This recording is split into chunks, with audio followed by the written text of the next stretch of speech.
لیکن جب لوگوں کا فیسیلیٹیٹ کرنے کی کوشش کرتے ہیں تو دیکھنے میں یہی آتا ہے کہ سینکڑوں لوگ جو ہیں، بزرگ اور بوڑھے اور عورتیں اور بچے جو ہیں، وہ بیچارے دھکے کھا رہے ہوتے ہیں اور لوگ مر گئے ہیں اس جیسے کہہ لیں کہ اس جہاد کے اندر، اللہ معاف کرے۔ عزت نفس داؤ پہ لگ گئی ہے مفت آٹے کے چکر میں، اور اسی آٹے کے پردے پشت صوبائی حکومت نے بھی اور وفاقی حکومت نے بھی کوئی کسی قسم کی نہ یعنی کہ گھی پہ، نہ چینی پہ، نہ کسی اور چیز پہ سبسڈی نہیں دی۔ آج بھی یوٹیلیٹی سٹور پہ گھی جو ہے وہ 480 روپے کلو مل رہا ہے،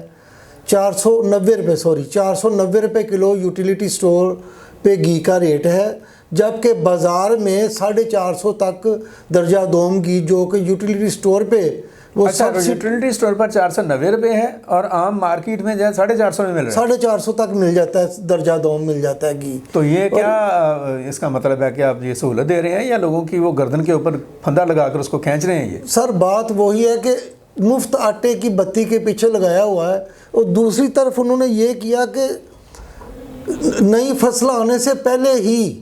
آٹے کے جو دام ہے نا وہ ڈبل کر دیے۔ اب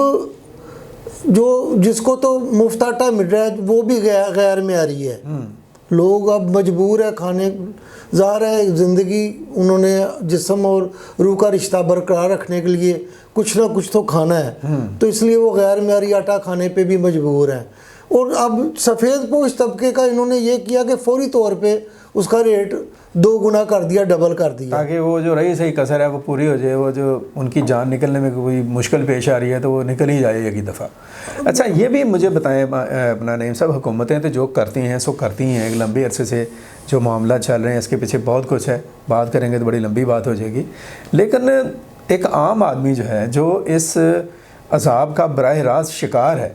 اس کی بھی کوئی اخلاقی، کوئی اس کی اپنی بھی کوئی ذمہ داری بنتی ہے کہ اس کے اوپر وہ کوئی اپنے طور پر ہی اپنا کو بندوبست کر لے۔ حکومت نے تو جو کرنا ہے ہم دیکھ ہی رہے ہیں، سارا کچھ چل ہی رہا ہے۔ مثلا ابھی ان دنوں میں بڑی اچھی بات ہے کہ سوشل میڈیا کے اوپر ایک کمپین چلائی جا رہی ہے کہ آپ پھل نہ خریدیں، تو جو بھی مہنگی چیز ہے اس کو اگر کم خرید لیا جائے یا اس کو نہ خریدا جائے یا اپنی ضرورت سے زیادہ نہ خریدا جائے تو اس سے بھی حالات میں بہتری آ سکتی ہے۔ آپ کا اس کے بارے میں کیا کہنا ہے؟ سر میں سمجھتا ہوں کہ سوشل میڈیا ایک ایسا پلیٹ فارم ہے جس کا بہت اثر پڑتا ہے، اور اگر یہ کمپین کافی دنوں سے چل رہی ہے کہ فروٹ کا بائیکاٹ کیا جائے 31 مارچ تک جو ہے نا، وہ یعنی رمضان سے ایک دن پہلے اگر خربوزہ 70 روپے کلو تھا تو پہلے رمضان کو وہی خربوزہ 200 روپے کلو ہو گیا۔ اسی طرح باقی سیب، کیلا اور باقی جو موسمی پھل تمام تقریباً ڈبل سے اوپر گئے، اور اس کے پیچھے جو ہے وہ کولڈ سٹوریج مافیا، پھر سبزی منڈی میں بڑے آڑتی جو بیٹھے ہیں وہ مارکیٹ کمیٹی کے ساتھ مل کے۔ قصہ مختصر یہ ہے بات کہ یہ جو جتنے کولڈ سٹوریج کے مالکان ہوں یا بڑے آڑتیے ہوں، یہ سب جو ہے نا بڑی بڑی سیاسی جماعتوں کے جو ہے نا ان کو فنڈ دیتے ہیں۔ جب بڑی سیاسی جماعتوں کو یہ فنڈ دیتے ہیں تو افسر جو ہے نا ان پہ ہاتھ نہیں ڈال سکتے، جب افسر ان پہ ہاتھ نہیں ڈالتے تو پھر یہ اپنی من مرضی کرتے ہیں۔ تو اس کا سر حل یہی ہے کہ اس کا جو ہے نا باقاعدہ پراپر جو ہے نا بائیکاٹ ہو۔ کہتے ہیں کہ ایک دفعہ جرمنی میں چینی مہنگی ہو گئی تھی تو جرمن قوم نے 1 سال چینی جو ہے نا وہ استعمال نہیں کی تھی، تو کوئی مفت چینی لینے کے لیے بھی تیار نہیں تھا۔ اب ہم الحمدللہ اگر ہم مسلمان ہیں اور محب وطن پاکستانی ہیں تو ہمیں کم سے کم سیاسی سوچ سے ہٹ کے اس پلیٹ فارم پہ متحد ہونا چاہیے کہ ہم نے جو ہے نا فروٹ کا، پھل کا جو مہنگا ہے اس کا بائیکاٹ کرنا ہے، اور اس سے گراں فروش لوگ ہیں یا مصنوعی مہنگائی کے جو پیروکار ہیں ان کو ایک سبق مل سکتا ہے، اور یہ بہترین موقع ہے قوم کی یکجہت ہونے کا، قوم کو۔ جی نعیم صاحب بہت شکریہ۔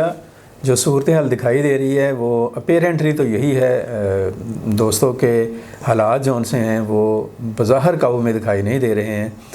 جو اقتدار پر لوگ ہیں، جو فیڈرل گورنمنٹ ہے یا پروونشل گورنمنٹس ہیں، وہ اپنے طور پر اعلانات تو کر رہے ہیں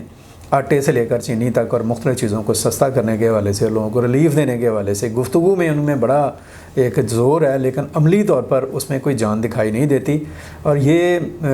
جب تک ملک کے اندر ایک قانون کی حاکمیت نہیں ہو جائے گی اور ایک لا جو ان سا ہے وہ تمام لوگوں کے لیے ایک جیسا نہیں ہو جائے گا، اور ان بدعنوانوں کو اور ایک کارٹل والوں کو، جن کا بھی نعیم صاحب نے ذکر بھی کیا، اور جو منمانی کرتے ہیں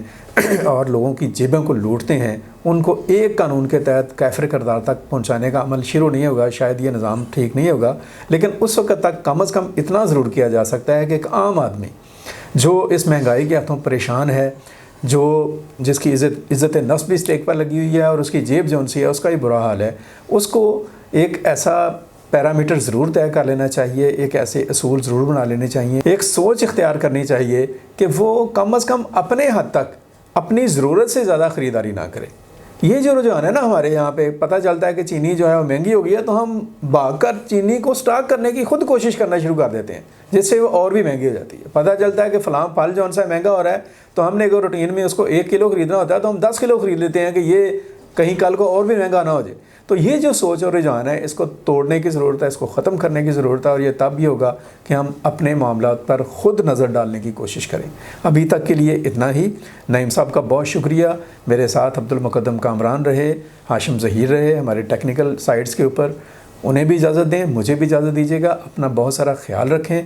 اپنے بارے میں، ملک کے بارے میں، اپنے گرد و نواح کے بارے میں سوچتے رہیں، اور پاکستان کے لیے کچھ عملی کرنے کی کوشش کرتے رہیں۔ اللہ حافظ۔ پاکستان زندہ باد۔